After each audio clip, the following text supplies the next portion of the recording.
Hello प्यारे दोस्तों, नमस्कार। मेरे यूट्यूब चैनल पर आपका स्वागत और अभिनंदन है।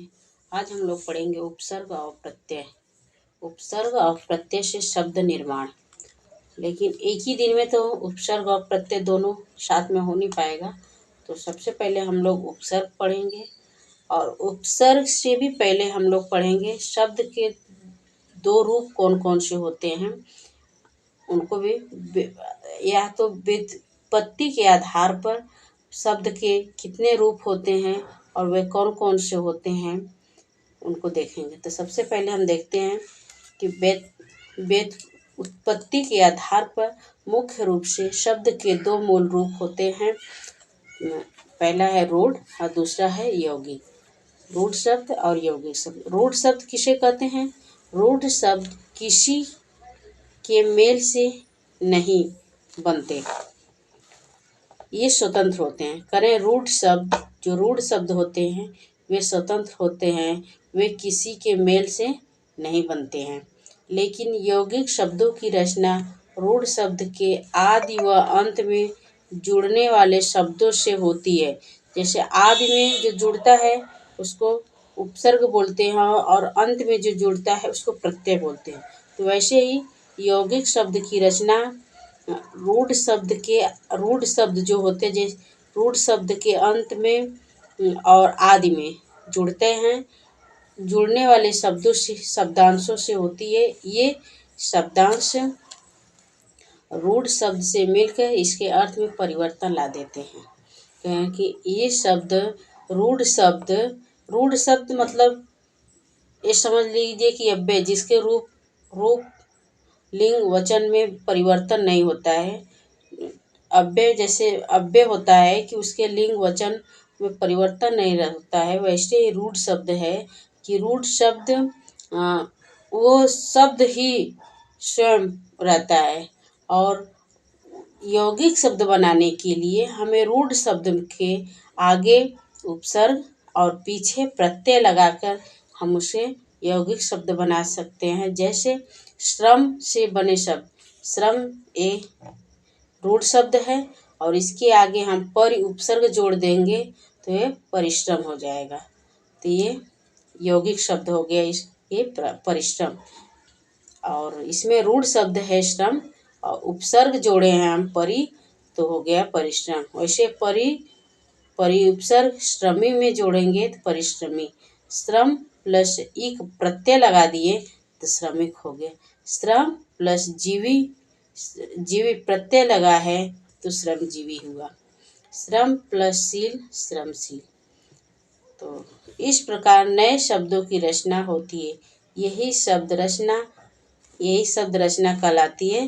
अर्थात शब्द रचना किसे कहते हैं कि जिस शब्द के आगे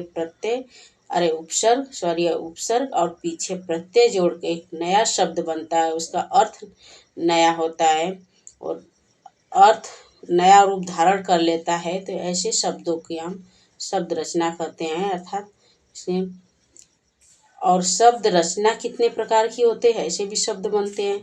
तो शब्द रचना मुख्यतः 3 प्रकार की होती है, उपसर्ग, प्रत्यय और समास। शब्द रचना कितने प्रकार की होते हैं? तो शब्द रचना 3 प्रकार की होती है, उपसर्ग, प्रत्यय और समास।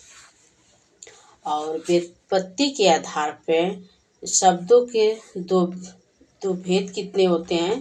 तो व्युत्पत्ति के आधार पर शब्द 2 प्रकार के होते हैं, रूढ़ और यौगिक।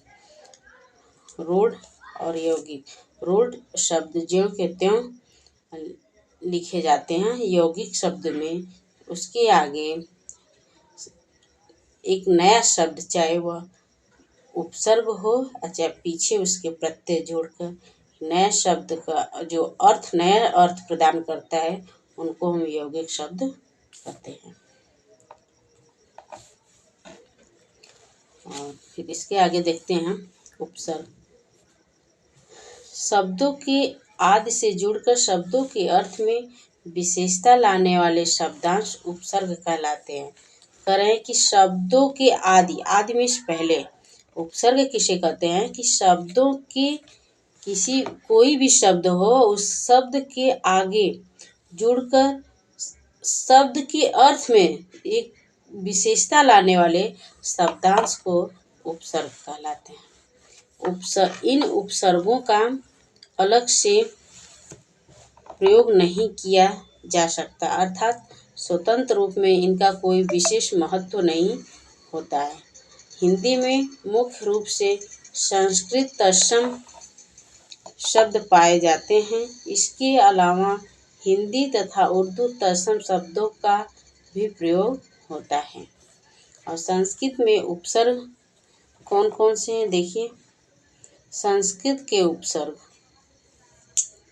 अ, अन, अधि, अति, अनु, अभि, अप, अव, आ, उप, उत, कु। तो इसका अर्थ क्या होता है? अ उपसर्ग हम लगाएंगे तो वह अर्थ क्या देगा हमें? अ उपसर्ग लगने पे नहीं, अभाव, हीन, विपरीत। जैसे इसका शब्द बनेगा अखंड। खंड में अ उपसर्ग लगा देंगे, अखंड, अर्थात उसका टुकड़ा नहीं हो सकता। अनाथ, जिसके कोई नहीं हो, अनाथ अकेला। अथा, जिसका था न हो, अर्थात जिसका पता न चल सके। अधर्म, अदृश्य, अडिग, अचल, अलौकिक। और अनमिश, नहीं, अभाव। अनाचार, अनपढ़, अनादि, अनमोल, अनेक, अनावश्यक, अनिच्छा, अनुपस्थित। अधि, ऊपर, समीप, बड़ा। अधि का अर्थ होता है ऊपर, समीप, बड़ा। तो अधिकरण, अधिकार, अधिपति, अधिनायक। और अति, अधिक, ऊपर। अतिशय, अतिरिक्त, अतिक्रमण, अतिचार, अत्यधिक। अति का अर्थ होता है अधिक, ऊपर। अनुमिष, पीछे। अनुकरण, अनुगामी, अनुकंपा, अनुशीलन, अनुराग और अनुगमन। और आगे है